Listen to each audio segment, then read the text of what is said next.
we're not. You don't even get to see us on camera. You just hear our voices as we are from another realm. No physical casting today, just audio casting, I suppose. But Jesse, Clubhouse, the 3 maps that we tend to see the most here in South America: Leaguer, Clubhouse, Chalet, and Cafe. We see them over and over and over again. What are your thoughts on these two teams doing battle here on Clubhouse? Listen, I'll just echo what Leo was saying on the desk. I'm just excited. You know, this is going to be a really fun game. Clubhouse, one of my favorite maps to cast. I think it's always got so many fun mini games when it comes to opening up the walls, when it comes to clearing out rafters. Opening up the walls seems to be the focus for these two teams in the bans. Obviously, we got the electricity bans coming out from w7m. That's pretty standard on Clubhouse, right? Bandit Kaid leaves only mute to keep the walls closed. Whatever. And we get a Hibana and Ace ban coming out from FURIA. They are not going to make it easy to open things up. You're going to look at those hatches down in the basement. Probably going to have to get opened up by can openers now, or maybe by some Maverick plays. It's going to make opening up the main walls a little bit harder. You're really going to have to rely on Thermite, and then again, Maverick will be an option here for them too. So some fun bans jumping right on into it, and a very fun game coming up here on social media. They called it the Clash of Champions heading into this game, which maybe FaZe would have something to say about. But regardless, feels like we're going to have a really exciting game between these two teams.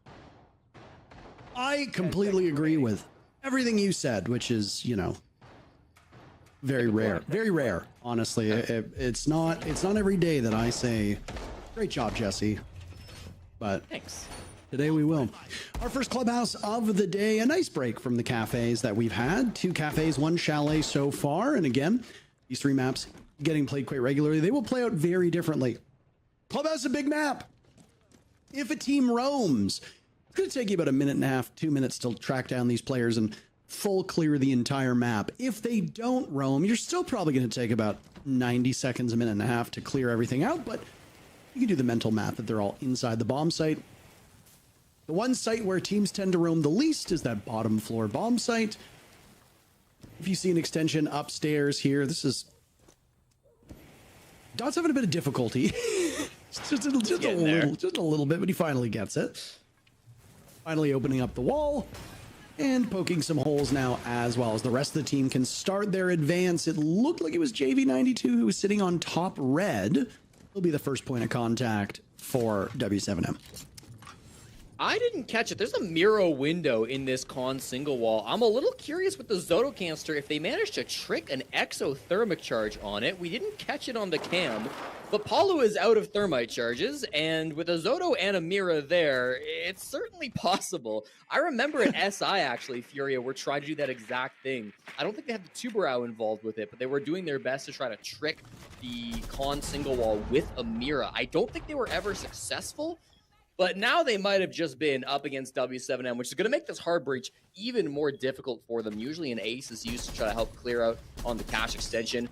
Doesn't mean they're going to get an opening pick, of course. Herd's the opening death now to Lobin outside on the windows, and they keep on coming as these cash players don't seem to be able to survive despite the bans that have come out. Nade will die next. W7M cutting through FURIA right now like a hot knife through butter, and it is quite hot here in North America. I don't know the exact temperature down in Sao Paulo, but in the server, quite hot. That is a flawless start to the round for W7M.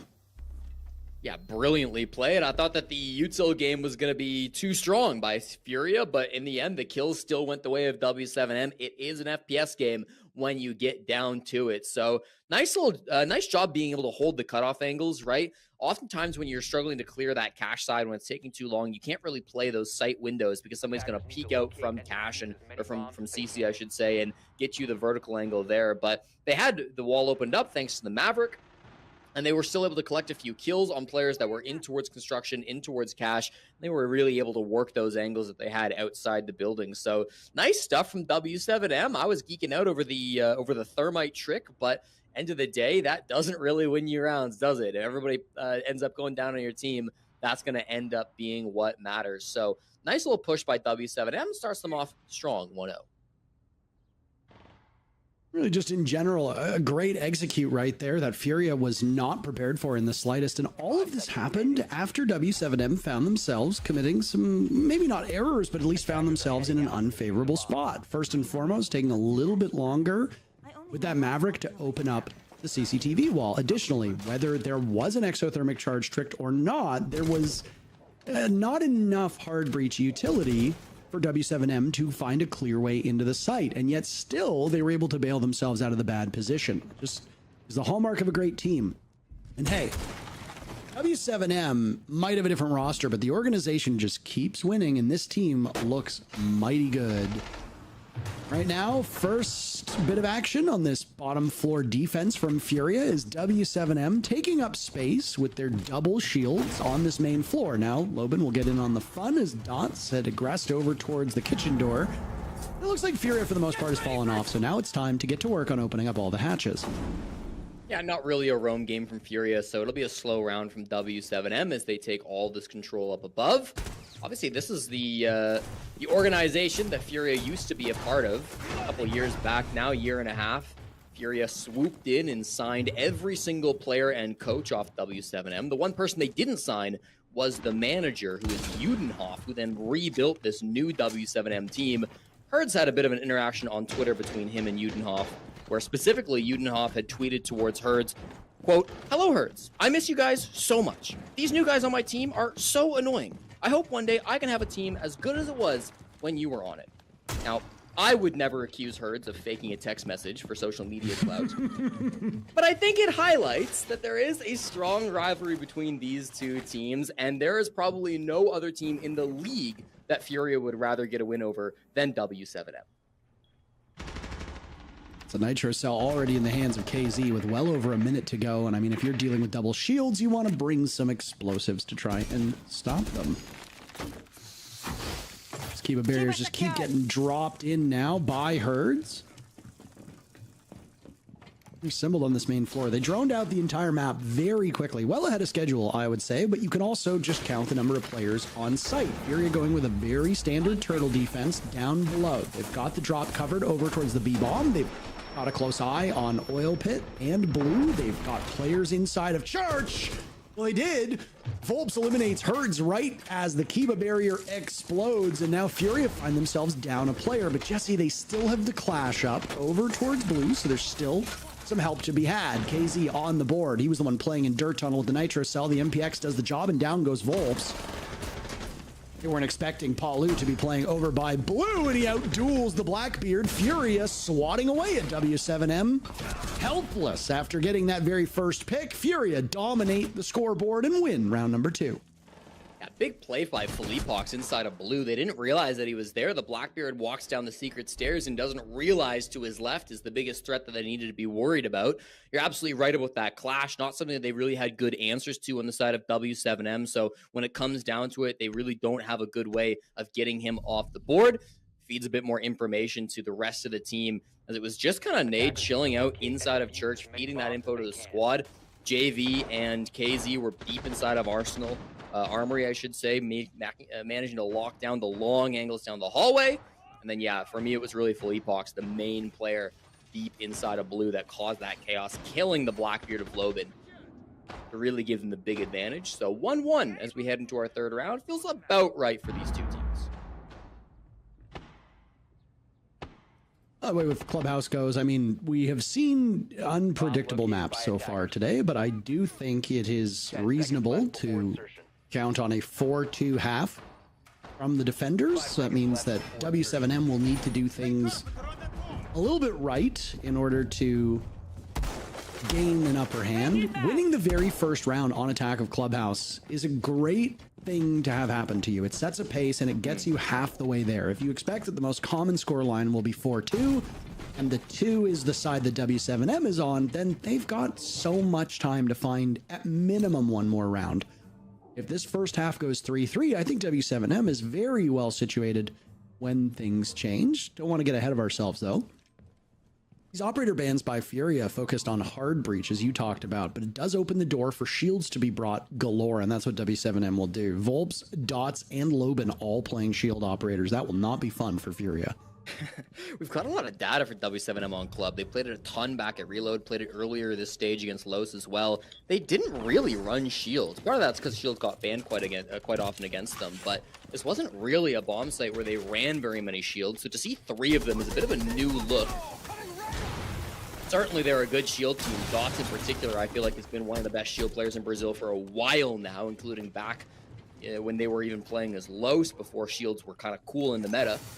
So it really does feel like a strategy that W7M lean into quite nicely, although the triple shield is still pretty rare, even for them. Right now, it's, again, a pretty passive defense from FURIA, where they're letting W7M take the space down below. Philippe Box maybe wants to get aggressive, and KZ's playing Lounge as well, but regardless, it feels like one of those rounds where they're hoping to get misdrone, they're hoping to play a little bit ratty so they can come around late for flanks. It's not going to be successful for Philippe Box, he gets thrown now. Namira's gonna have to run for her life, completely blind. Philippe Hawks dropped by Loban, one of the first shields encountering prey in the wild. And next focus maybe over by Garage, as Monty of Dots will reposition himself. Very quick to the punch we see from W7M. They got that first pick, they immediately take up space and try to push Furia so they can't maneuver their players to another spot. Nice read by Dodez onto Herds. Furia knows where they're coming from, but they have very little that they can do about this. Now it's Nade, attempting to deal with the shield, but ultimately failing. It does keep them at bay, which is good for the time being. This mirror window over by Cash and top of Red will have to be dealt with. A huge run out as both Nade and KZ find 2 kills. The advantage the W7M had is gone. Now it's Volps taking an awful lot of damage. In pursuit, it's Nade. He hits shield. No player to be had. Volps continuing to suffer through as there goes JV92. Dodez is dropped and it's a mess. Both teams doing serious damage, but it's W7M to come out ahead. This was a war of attrition on both sides, and the Bulls ultimately persevere. Loban starts that round, and he finishes it as well on the blitz, staying alive that whole time after the opening pick over towards main stairs. Did a great job of, I think, just letting Furia move a little bit. Both he and his teammates, right, were able to exploit some of the movements that were going on from Furia. That initial peak that came out, we saw Herds holding that angle into construction. Herds now 0-3, not the start he's been looking for in this match against his former org. And then once that breach was open, all the shields came flooding in. Furia had some good answers. I liked KZ's run out at bottom garage, but it just didn't seem to be enough when the whole site was being controlled by W7M. Nade had some cool movements in site too, but ultimately control in that round was always held by W7M, and they were able to trade out because of that initial man advantage they got on the other side of the map. So we'll be interested to see if Furia try to adapt now that the first quarter is over. They did ban the thermite, so getting walls is going to be an absolute nightmare for W7M. They will only have Maverick and can openers to accomplish this task, which is going to make it horribly painful. We'll put it like that. Still, though, I feel like if W7M can keep getting these early picks on players that are running around like they did in that last round, like what Leo warned about on the desk, then W7M do still have a way into this game to keep winning rounds. It's not impossible. I remember a time where in Brazil, we were seeing teams attack Villa, of all maps. Yeah. With no hard breach. I mean, it is definitely doable. Whether Furia was expecting W7M to have planned for this or not, I'm not entirely sure. What a play by Herds, by the way, as he reads into the Blackbeard going on repel. Down goes Loban. That's Herds' first kill. Comes in round number 4. A bit uncharacteristic that it takes him so long to get onto the score sheet. But I mean, are W7M prepared to deal with the lack of hard breach? They have no choice but to bring those can openers, and they will triple up on it, which is, I think, the right call. Actually, quadrupled up on it. It looks like, geez, they have a lot because they have the sentry as well, or the striker as well carrying it. Yep. My God. And you can see how Furia have set up this this site expecting very little hard breach, right? They reinforced all of the walls top red. That's not very common, but because they know that there's only going to be can openers and a Maverick, well, why not just fully reinforced off? Just need to be patient at this point. You got yourself a very large lead by taking down that Blackbeard. the only player that didn't have access to hard breach gadgets, and now you'll see the rest of w7m and their painstaking process of opening all of this up.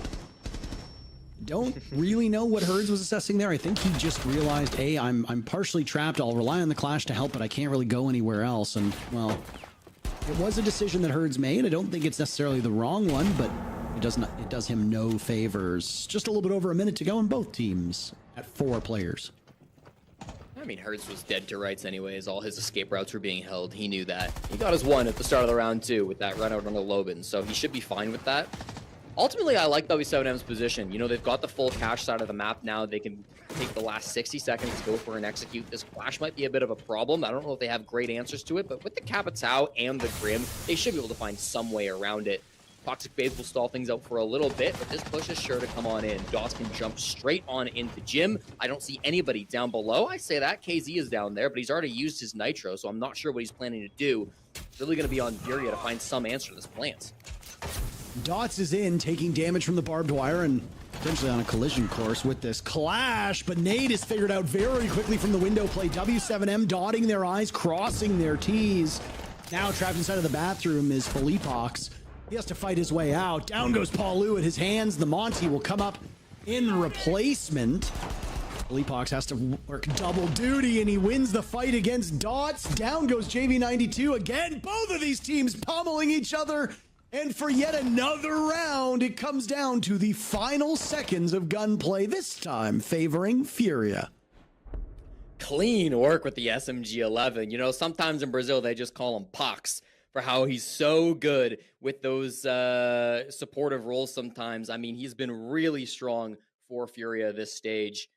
Just controlling the recoil as he needs to, aware of where the push is going to come in, knows that they're focused over towards the windows, so he's aiming that direction, and his reaction time. I mean, the guy on the bed got full, even though that's not initially where Felipox was trying to aim towards.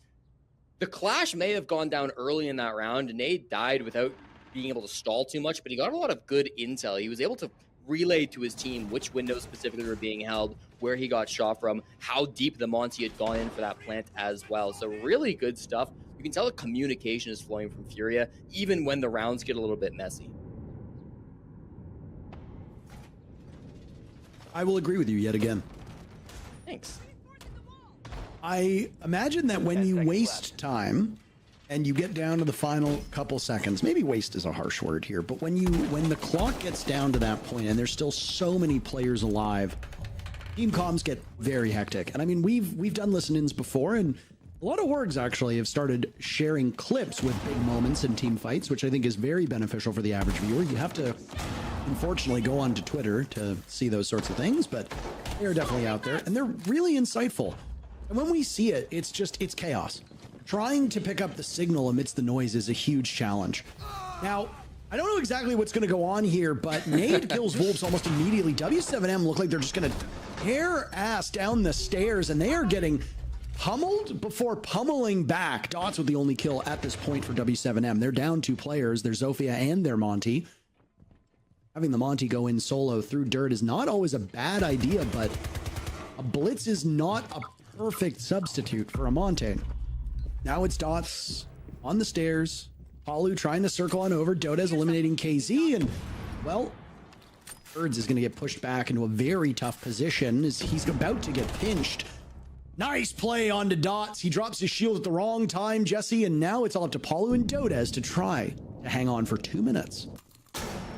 That's such a sick play, the active Elamine being used to kill the blitz. Now, it will get traded out eventually, but Herds has caused so much destruction to this push. He wasted a lot of time playing up towards the jacuzzi wall. He killed the second shield player. The first one died in dirt tunnel at the start of the round, so he killed the last shield player alive for w7m, and he dropped the fuse kit on the ground and set himself up in a position where, in theory, he could have won the round straight from there if he was able to keep holding on to the kit.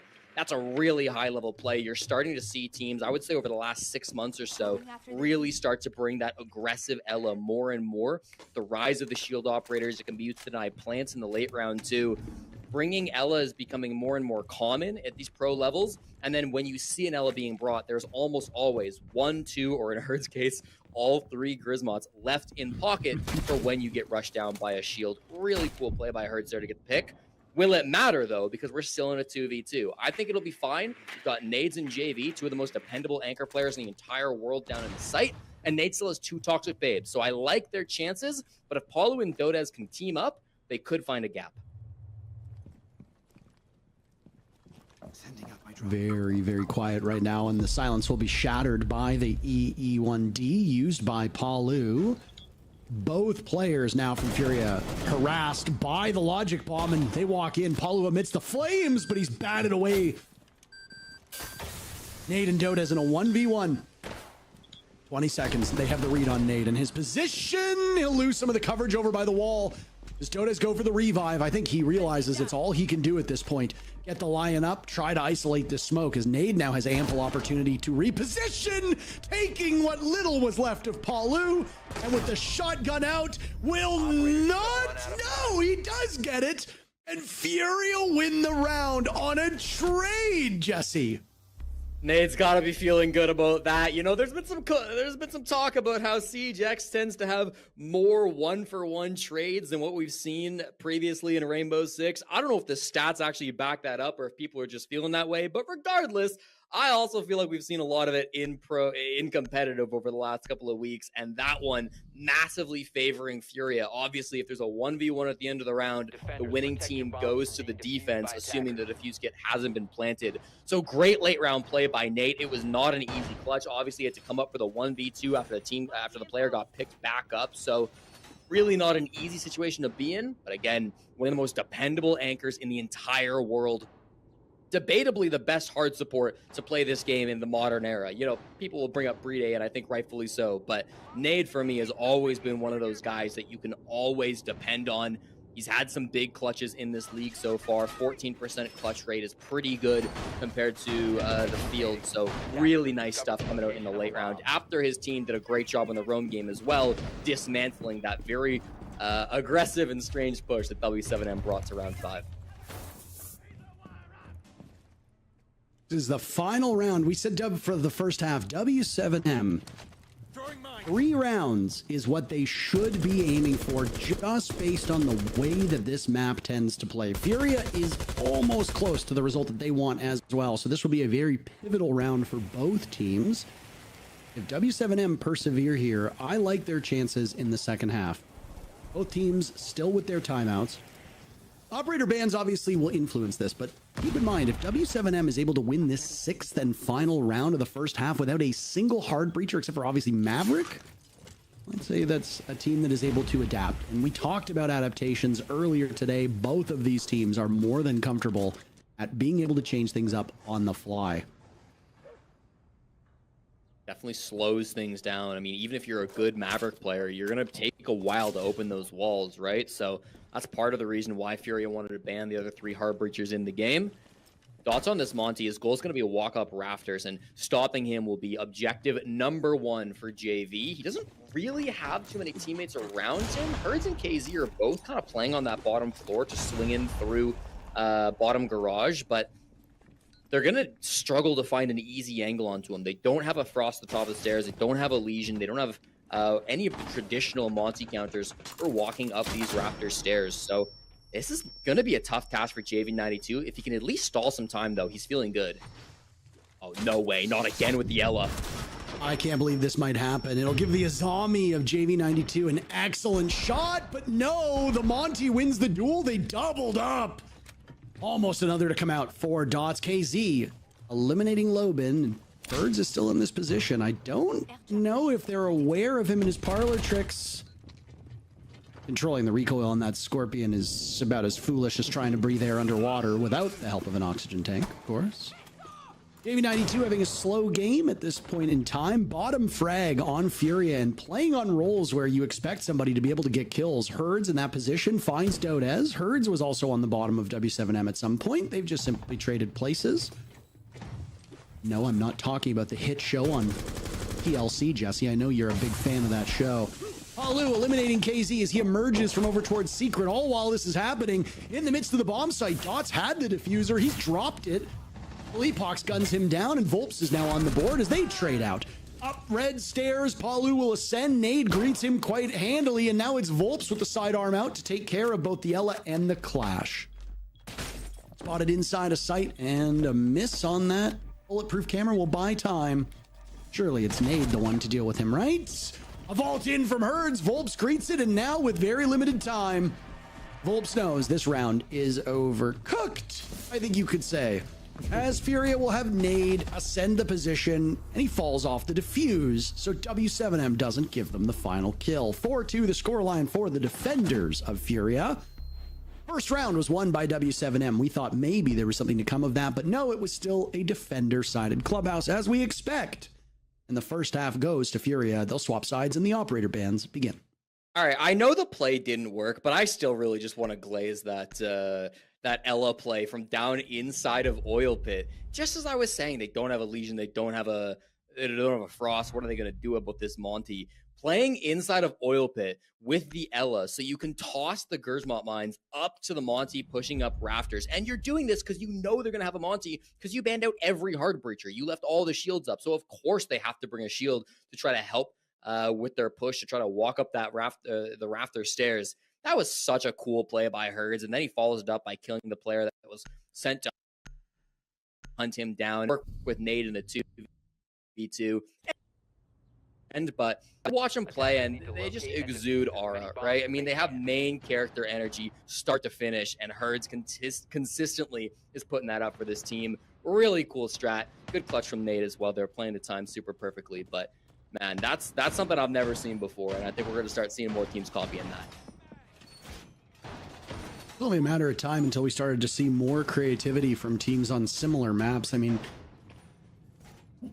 the map pool on Siege has remained pretty static for a decent amount of time, which requires teams to approach bomb sites in a different way. With Siege X, there have been small changes to maps, those destructible ingredients being a big one, the environmental hazards, but also some changes to operators too. Clash is a very popular operator with really high prominence rate, higher than before, and many teams argue that the rework has made her much better, albeit maybe less frustrating to play against. I think it's still actually too early for us to weigh in on that, though I would love to talk with more teams about it because they have greater insight, obviously, than we do. Both of these teams are, no stranger to ingenuity. They're both full of smart players. Champions, obviously, on the side of FURIA. w7m, same thing. Not all of the players are, but, I mean, being able to beat BDS is something that you gotta be able to tip your hat to. One Monty banned out, one Thermite banned out, so that won't be an option for FURIA. This is one of those sites that Philippe Hawks almost always runs the Monty on, so he's going to have to flex a little bit. Goes to the Habana, which usually you'd see the Ace in place after the Thermite gets banned out. But feeling like he wants to play maybe with a little bit longer range, maybe if he can feel like he can do the trick where you open up the top and bottom of the wall to make it soft as well. I know a lot of people are resorting to that ever since we've changed up the bans and have often banned out both Thermite and Ace. Slow work once again with the Maverick, nothing changing too much. Sometimes you see Nitro Cells getting tossed out when a Maverick's doing work like that, but Paulu not really in position, roaming over towards bedroom, so kind of can't really accomplish that same goal. Volps on the Sentry as well, didn't choose to bring any Nitro Cells, so a lot of map control still held by w7m. It's been a minute and a half. FURIA have gotten some good walls open, but they don't actually have any control. Philippe Hawks lurks in and gets a pick, though. Never mind. It was a 50-50, and he chose wrong, and so did we. But eliminate one of the hard breachers. Maverick is technically considered a hard breacher for those that might be a bit confused as to why we refer to him as such. He's not a conventional hard breacher and requires a bit more sophistication and delicate nature, but he's still able to get walls open, maybe just not the same way that the other three are. Trading blows now as FURIA and w7m outside on the windows, and Herds is worse to wear because of it. He'll have to wear it well for the remainder of the round. Nade drops, and w7m will have an even greater numbers advantage. As you said, w7m holding really good map control here, Jesse. Yeah, clearing rafters has just gone completely haywire. They really wanted to be able to get this control, but without a Monty, of course, it's banned out. Dodes has had a really nice time. Just got that pick on a nade. There's a trade back. They find Volps more towards the red stairs, so this could open things. If Herds gets this next pick too, with the bees coming down to give him the information, this is a very winnable pick. He knows he's going to be down onto the prone as well, but loses the gunfight. Dodes now in a hugely powerful position. That's a very tough one, and Dodez finds 3. KZ trying his best. He's got a couple players very low on HP. Palu, irrespective of what happens with the rest, elude him. And finally, Palu will get that kill. W7M picking up quickly on this second half, and again, showing the strength and prowess that defenders have on Clubhouse. Yeah, big round coming out from Dodez, playing the power position. Dodez has been the single best defensive player in the South American League so far, rocking exactly a, sorry, I should say the single best attacking player. Still very good on defense with a 1.6 KDR for W7M. Has been really one of their power players on both sides of the field.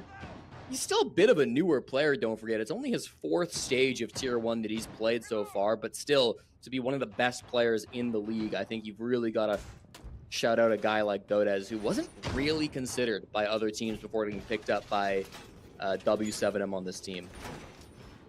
Attackers have discovered the location of a bomb. A lot of stars on both of these teams here, and I did say, I feel a little bit vindicated, that this would be our match of the day, and so far it is certainly living up to that billing. 5 seconds to insertion. There's still quite a bit more of this match to go, but so far so good. I mean, the FaZe Loud match really did start to pick up there in the second half. Yeah. I don't want to spoil the results for people, but it was good. It was very good. We'll end the day, by the way, with ENX versus Liquid, or ENX, depending on how you want to refer to their name. They are the team for Anxada Host, as far as I'm aware, which is it's a company in Brazil. It's like how we used to have Vivo Keydstars. The name of the team was Keydstars, and Vivo was the name of a corporation. We've had this actually quite a bit in other esports and in ours as well. I mean, I remember even Orbit was like Zowie Orbit at one point, way back in the day. That'll be our final match. ENX or ENX sit in 7th place, so they will have a golden opportunity to vault up against Team Liquid, who finds themselves in 10th place. I do think that will be a competitive match just based on where they are in the standings. By the way, while we're talking, half the lobby has died in the first minute. This has been a very quick round, and when I say half the lobby, I mean mostly W7M. FURIA is pouncing upon these defenders who keep presenting themselves without knowing full well where the attackers are, and Akali was also on the board. That round is over before it basically began, Jesse.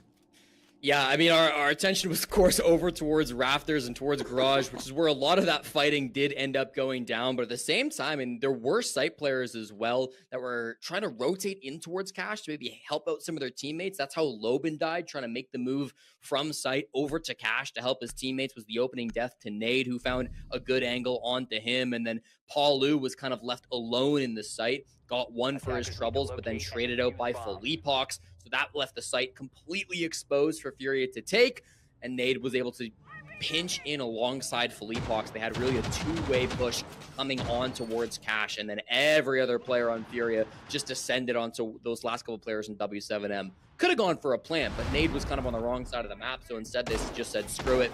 We're going to pinch these couple of players in towards Cash, in towards Rafters, in towards CC. And yeah, W7M just getting picked apart by some angles they maybe weren't ready for, or maybe weren't quite expecting. So nice from FURIA to be able to find those long angles, probably hit some nasty shots in that round as well. But that's going to be our first two-round lead of the game, Parker, if I'm not mistaken. So FURIA on the attack. This might be where they start to run away with things. I mean, of course, that's ignoring the fact that it was a 4-2 first half. But again, that's pretty standard stuff. Right. So, okay, yeah. I mean, you understand it. I know that you got it. But either way, I mean, these, like I said, these two teams are so evenly matched, and it's been a very enjoyable ride so far. The other matches that we've seen so far today were exciting as well. I don't want, the other games to hear and maybe feel a little sad, but it's just this one is two teams problem solving very quickly, matching up to each other and making shots happen like that. Loban annihilates JV92 on a beautiful angle, and one that I'm almost certain JV will be very upset by. It is making a weird rotate on the Scopos, but pays off. kills Felipox on the door. Usually you'd see a Scopos just teleport back to site, and Dodez does pull that off, but wanted extra kills for his trouble, and so does get it. Palu surely dead to rights. Bye-bye, as he does get cleaned up by Nade. So they get one for their trouble on the side of Furia, but that is a dreadful roam clear, not just because you've lost 2 players, but look at the operators that they lost. They lost the Capitao and they lost the Grim. Those are 2 heavy execute operators that you desperately wanted, likely to clear out Blue, likely to provide some pressure over towards Church, maybe go to the floorboards for some of those as well if you want to drop Kitchen. Those are ops that were likely critical for the execute that Furia were planning. Now they've got to really problem solve a way to get this execute in, not just with 1 player down, but also lacking critical utility. 1 death mark for KZ is all they're going to have for this roam clear beyond the 2 drones that they have. This is obviously not a inspiring position for Furia to be in. They know what needs to be done, and they're only down by 1 player. All it really takes is 1 gunfight going their way, and they break this entire round open. W7m are foolish to count their chickens before they hatch, and right now, KZ is the last one left on the side of Furia. W7m very well poised, and look at that. Volps just playing back and forth with the shield to give W7m the round. That gap is closing and is 1 round away from tying things up. Yeah, Dodez loves the Scopos on this site. He played it both times they had to defend bottom floor in their last matchup against Los. Of course, that was a 7-1 win for W7M, so maybe against Los, not a team that provided a ton of problems, but it's no doubt that Scopos has been so successful for Dodez. He's got to be one of the best Scopos players that we've seen on Clubhouse in the entire world. Again, just having a hell of a game so far. Knows when he needs to get aggressive to get a pick, knows when he needs to fall back, and then able to stand up in that site execute as well. Furia, I think, did the best they could, coming down through Moto, coming down through Blue. They had a good crossfire set up there, but again, without man advantage, without the utility of the Capitao or the Grim, that's just such a difficult push. The 2-round lead that they had will not grow to 3. W7M answer back to keep it back within 1. It's just really a game that smells like round 15. To me, I'm getting whiffs of round 15 already. You're just, you want it, eh? I would love to see a very, very close game go the full distance. You know, we've already seen OT, but I'd like to see maybe a bit more of it. And against these 2 teams, I know that those OT rounds would be a real treat. Over to Gym Bedroom as the final set of swaps come in for Furia. They have completely busted up their composition. The one holdover that I saw before everything changed was Fleepox taking the Grim away from KZ, who had it in hand. Talked about how hard it was to deal with the operators that were brought in the previous round. What's your main takeaway right now on the ops that are being brought from Furia this time? I mean, I feel like they've brought in, again, a lot of operators that are going to be good for that execute. Grim always an operator that you want for the late rounds, but Deimos can be one as well that you can try to use to get aggressive when that push ends up happening. When the bomb sets you in bedroom, your initial focus is always going to be on CCTV and cash. Can you clear that roam game before then taking construction control and then making your push go from there?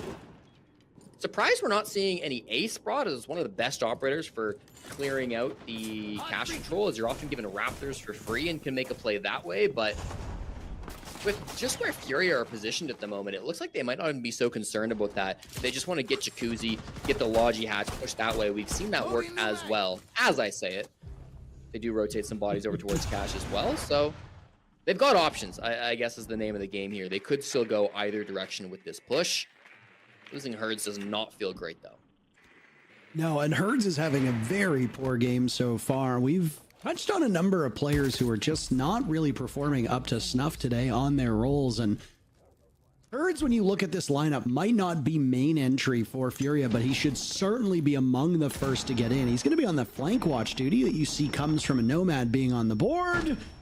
Nade will answer back, and Dodez holding court at the top of red, doing some damage before KZ gets in on the action as well, and Furia will keep these numbers close. KZ suffering for it, and KZ will break double digits with that.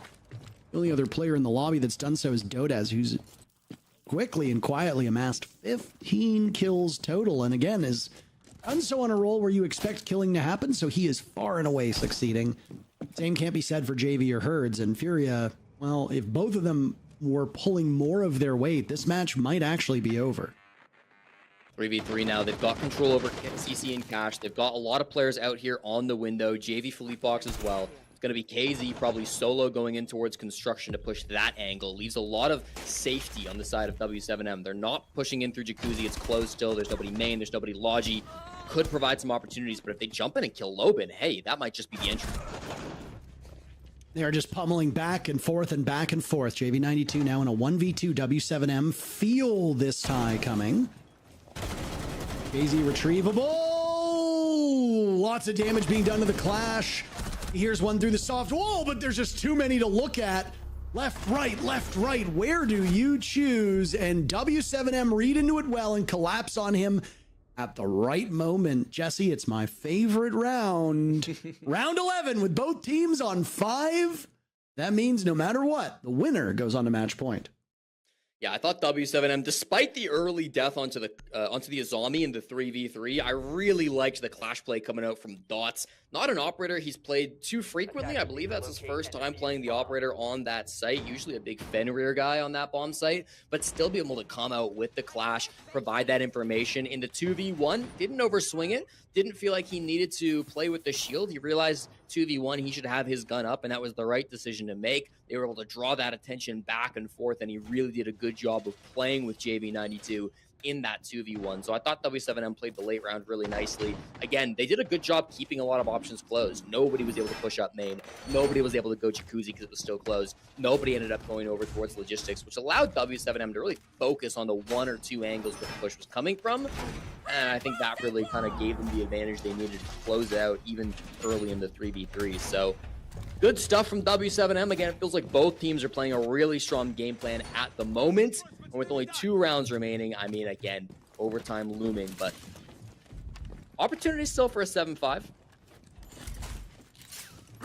I mean, overtime seems likely, but FURIA's only done 1 of the rounds they need to win. So their expectation now, take this round, take the next round. You don't have to, you then worry about overtime.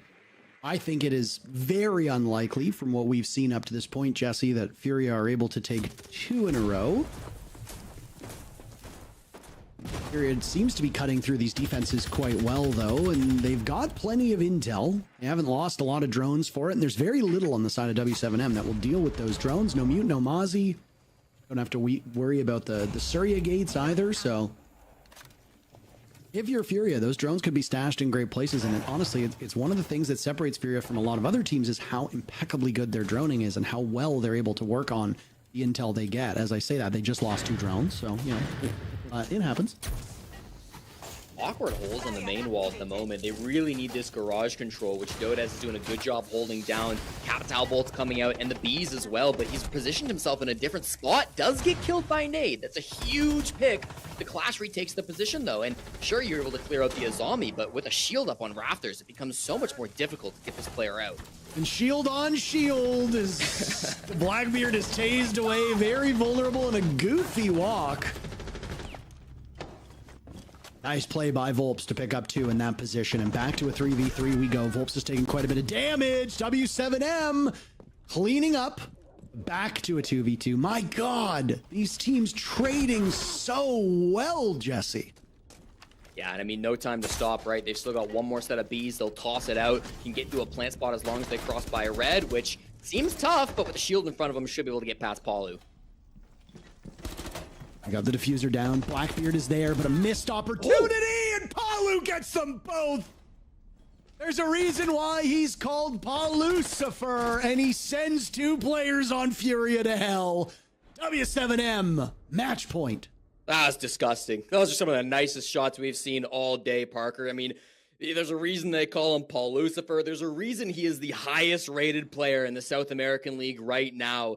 In the 3 months since leaving Liquid, Palu with W7M have an 89% win rate through all the tournaments that they've played. Palu, again, the best player so far in the regular season of Brazil. And Liquid, since losing him, yet to win a single game ever since they lost to CAG back at Reload. Palu has seemingly been the difference maker. And people love to talk about Paulu. They love to say their talking points about him. But at the end of the day, you can't deny his skill, right? He plays this kind of support flex role where he's trying to play behind his teammates so that he can show up in the late round and get the kills when it really matters. And yeah, he's in that position a lot. I'm not going to pretend like he isn't, but that's what he needs to be, especially for a team like W7M, who have a lot of other very aggressive players. I think Paulu is slotted into this team exceptionally well, and he hasn't missed a beat despite playing on a new team for the first time in his entire career.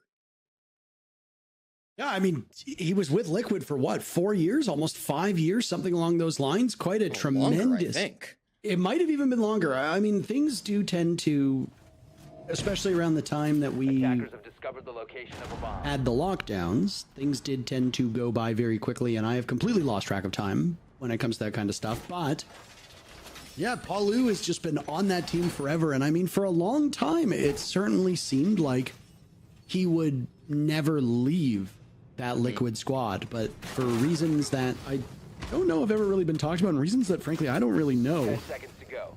he was moved off the roster and is flourishing over on W7M. He'll join Dodez, breaking double digits. Nade and KZ are there as well, as there are 3 players with 10 kills at this point. It's 6.5 years he was on Liquid, Oh my by the way. goodness. Just went for the checkup on that. And in That's 6.5 years, crazy. it wouldn't shock me if not once they played Bar Stage, but W7M decide that they want to. This is the least played bomb site in Rainbow Six Siege, Parker. Nobody tends to dare to play this, but when the whole game's on the line, why not, right? I enjoy it. I enjoy the creativity, and again, these two teams are there. There's a lot of ingenuity here, and we've said this before. Volps and Nade early to blows, as we've only gone through 30 seconds of this round. An unconventional bomb site to potentially end off what has been a thrilling match up to this point. Nades will go in, logic bombs as well. You have to be a little bit scared about the predicament you find yourself in, as the assault right now is over towards Kitchen. FURIA finds kill number 1. Down goes Dots. That's KZ to do it. Now it's Herds' choice to get on the board, and Paulu, the savior of the previous round, is all but gone. Volps eliminating JV92. He's traded off by Philippe Hawks, and they can see the bomb site on the side of FURIA. Just because they can see it doesn't mean they're going to get there. Just a little over half the round to go, and an advantage for FURIA right now in a 4v2. Dodez has been up top this whole time. He's kind of been playing solo up above the bomb site, but it's not exactly as advantageous. There's a lot of plant spots that you can't deny from above, so he does need to rotate down and play with Loban eventually.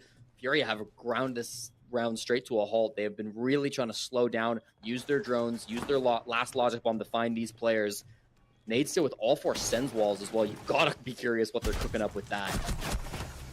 Oh, Loban shot from a direction he wasn't expecting, and overtime now unless Dodez can pull off a miracle. Harassed by the logic bombs and jumped on by multiple players from FURIA, and, well, the former world champions will secure OT. Neither team will walk away with 3 points. If you take a step back and look at the standings at the moment, W7M entered the day on top with 12 points. Well, due to the results of the Black Dragons game, they have company. And with the round differential the way they are, it appears that W7M will hold on to this position irrespective of what happens in this game. They've also picked up 1 point, so at minimum, they will hold on to first. I don't think any of the other teams can catch them today, at least from my quick math, but the general rule is we don't do math on the broadcast, and I'm going to leave it for the desk to talk about it. Beyond that, W7M, cementing their place at the top, has given FURIA a window to pick up 2 more points. Now, FURIA, as of right now, are the last team in the playoffs. They sit in 6th with 5 points. 2 other teams below them will be playing later today, and Angst actually has an opportunity to jump over them depending on what happens in this match. Volps is disconnected, but it seems like they're still playing through. I don't know what's going on. There we go, admin call. There will be a rehost. Everybody will leave. I'm not sure if that was somebody crashing or what, but he looks so strong. And he is strong.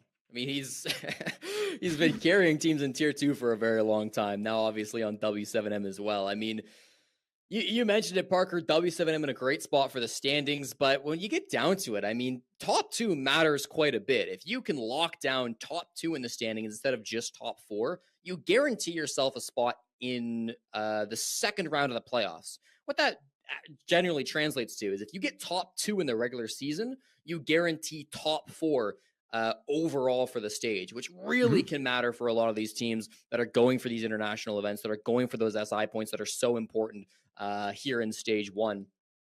W7M losing, they had an opportunity to get all 3 points in that last round. Round 12, they had the opportunity to get 3 and launch themselves up these standings.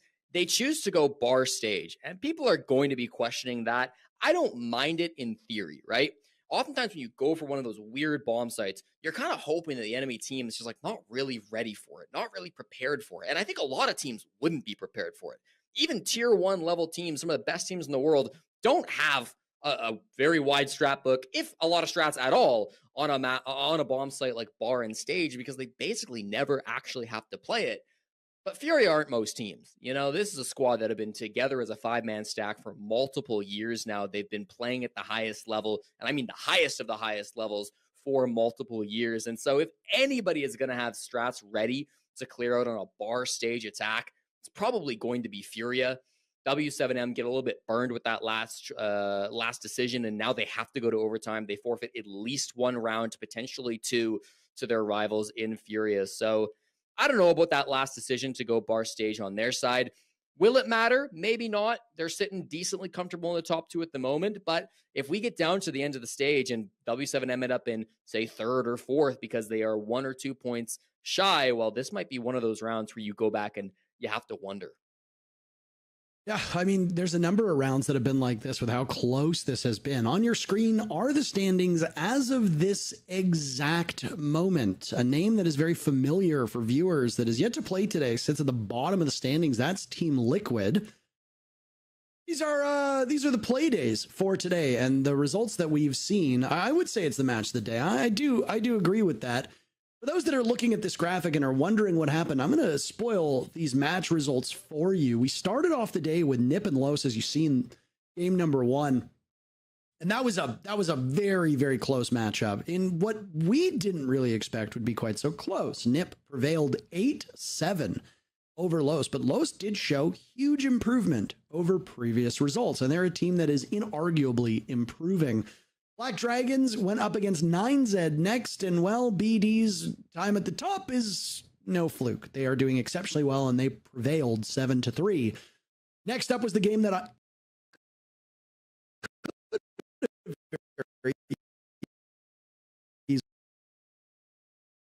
easily been hugely before FaZe by an ace from KDS began an impressive comeback. Ultimately, they would fall short, and Loud would still win in regulation despite FaZe Clan making up ground very quickly. We are currently in the midst of FURIA versus W7M, and we are about to start overtime. These teams tied up 6-6.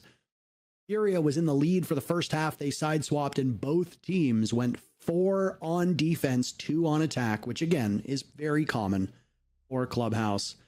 ENX and Liquid are up next, Jesse. Lots to say about that game. I'm very excited to get into it. Feels very do or die for Liquid, who are in a horrible spot in the standings. But it'll have to wait just a few more rounds, at least 2, as this game is dragging on in the best way possible. Round, hold on, 13. Math is hard. You're not supposed to do it on the broadcast, Jesse. We've talked about this. I know, but usually I can just look at the screen, but then when it's overtime, it doesn't say round X, it says overtime. So we're here in round 13 anyways.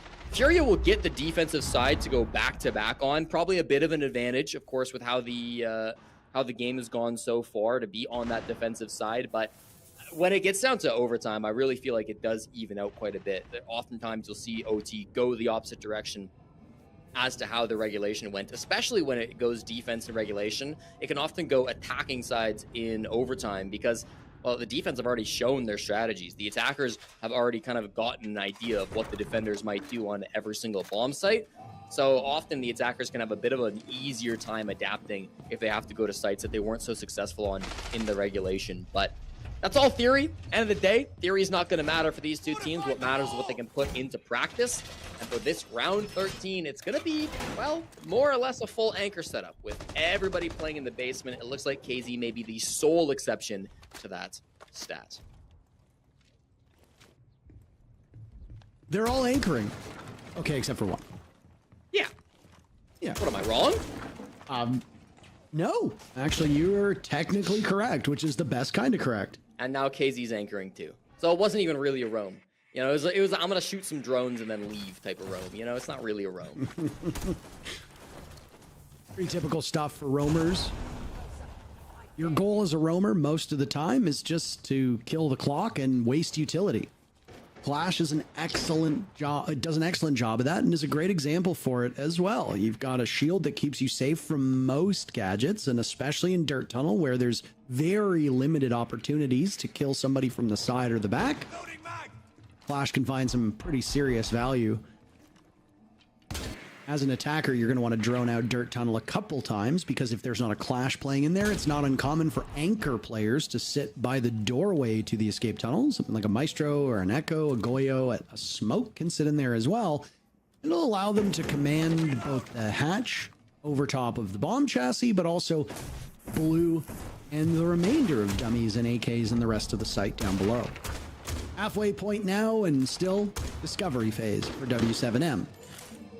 I'm looking at this Ying coming out from Palu, an operator that can be extremely devastating. There is no Warden being brought on the side of Furia. There is a Jaeger, which is a pretty good counter to the Ying as well, and that will certainly make things easier for the defenders as a Nitro Cell removes the Monty off the board. So now you're looking at a push that maybe doesn't have the Monty coming forward, but you'll have the Ying to try to answer on back. That's going to be even more important now that Palu gets values out of this Candela. They don't have the easy tip of the spear they were going to have with dots on the Monty. So Palu really needs to find an opening alongside Lobin with some of these Capital bullets. His bullets are just going to fly over his head. As Lobin takes down Philippox, there goes the smoke. No toxic babes to deal with. The final 35 seconds, that's a damning blow for Furia. It will get worse now as Herds also bites the dust. KZ, the only one on the board through this round. Stats have reset due to the rehost, but KZ was a terrific performer before everything was dead and gone. Look at this position for KZ, by the way, tucked right next to the bar, but don't know exactly where he is as they're trying to eliminate the Clash. Nade's been dropped. KZ's the only one left, and he's in this rad angle. How do you not see him? My God! He's got one more lined up with the Deeg, firing away, and he wins them all! KZ with a thunderous final moment, and Furia takes the first round of overtime.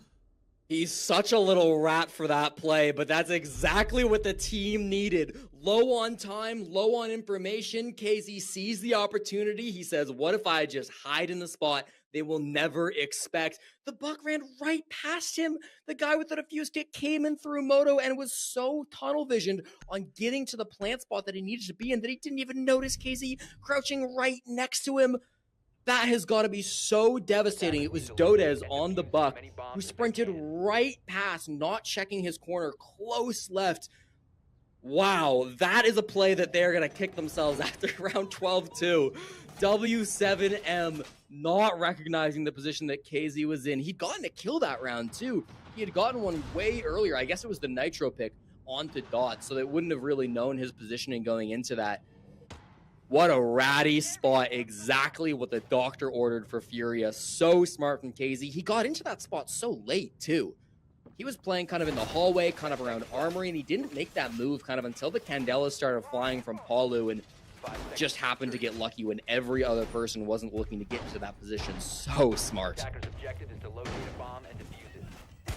Well, rivaling KDS's ace to win the round for FaZe Clan, KZ pulls out all the stops to get a 4K in an incredibly crucial round. I don't know if the play itself is more impressive than KDS's ace, but I can say with certainty that it was far more impactful at the moment for the match. If w7m goes on to win this, then I think there's a good argument to be had here as to which one was better, but a bigger moment from KZ, but less mechanically impressive than KDS.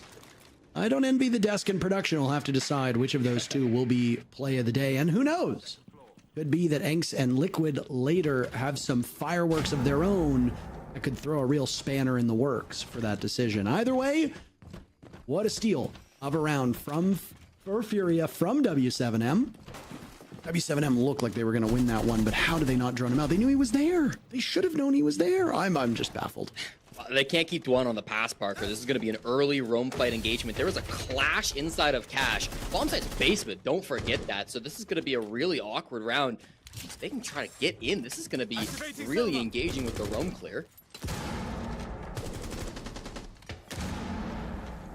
That's a nade that goes off, and yet another is now a nitro cell is in hand. Nade living up to his namesake because both of his are gone. Still two in pocket for Herds as KZ and Philippox get the leadoff picks. W7M have looked mighty good in this matchup, but that might have been as close to a victory as they are going to get. They'll need heroics of their own, which on the side of W7M will pick up the mantle from KZ, who by my count should be at 17 or 18 kills. The rehost, of course, throwing those numbers into a bit of chaos. Jodes will swap on over as Scopos is able to do. A Scopos and a Clash as the last two standing are not exactly the operators you want in this circumstance, Jesse, not with 5 players still on the side of FURIA. Yeah, at some point, Volps is going to have to put that shield down, bring out the gun, do what he can with the Clash rework. It gets a little bit easier, but still not easy. Keep in mind, you're still going against a shield, too. Herds was caught in a frost trap, so he'll be quite slow on the Blackbeard, but eventually that's going to wear off. They get to a post plant. He's going to be right back to full speed. FURIA are making the decision to go straight in through dirt. They've got the hammer to break it through. That's going to be 2 players going this direction. They could still have some players over towards main stairs and a kitchen drop as well, all looking juicy. We'll have their targets marked for them as they're just about out of time. KZ with 3. He's looking for a 4th. No! Jodes taking no prisoners himself. Lighting up the Blackbeard, but all the while the diffuser in the hands of Nade, and Herds shuts down what could have been another clutch. 2 heart-stopping moments in OT, but only one nets his team the round. KZ wins the first round of OT, and then FURIA across the board get the second round to secure the overtime victory.